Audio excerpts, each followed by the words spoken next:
กางแขนเป็นหอยแห้งความทุกข์และความอายแต่ใจข้าหักกางแขนที่พระคริสต์ถูกตึงตาไถ่คนบาปให้รอดพ้นจากอาบายโดยเหตุนี้ข้าจึงหักไม้กางแขนเพราะว่าเป็นที่จะวางภาระลง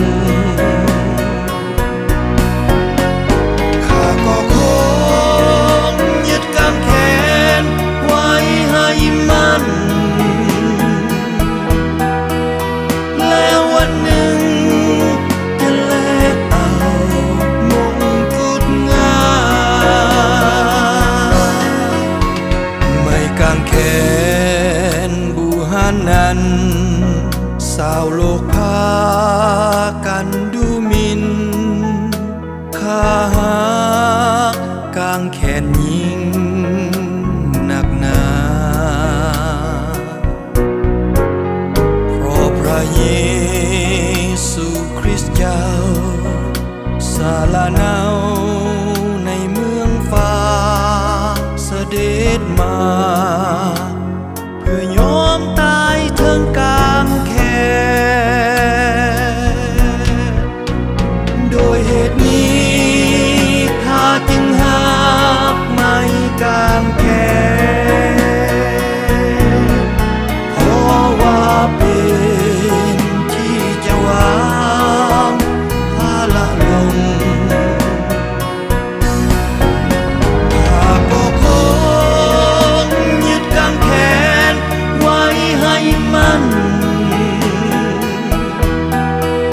แล้ววันหนึ่งจะแลกเอามงกุฎงาม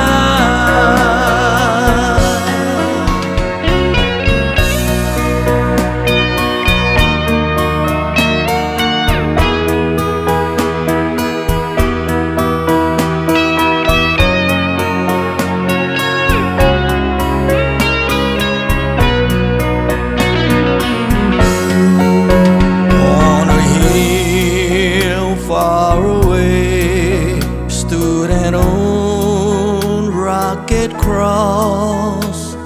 the emblem of suffering and shame. And I love that old cross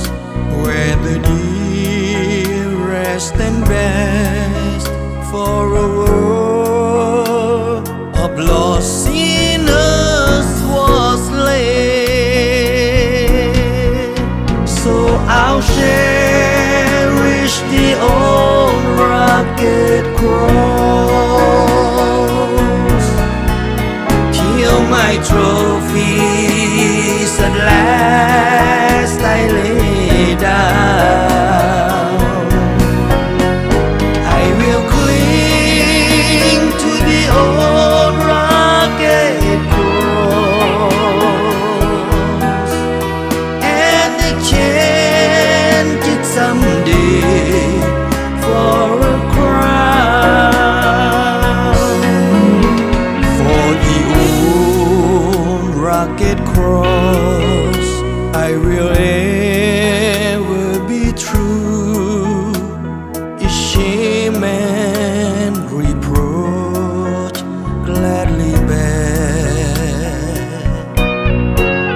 Then he'll call me someday to my home far away, where his glory forever I'll share. So I'll cherish the old rugged cross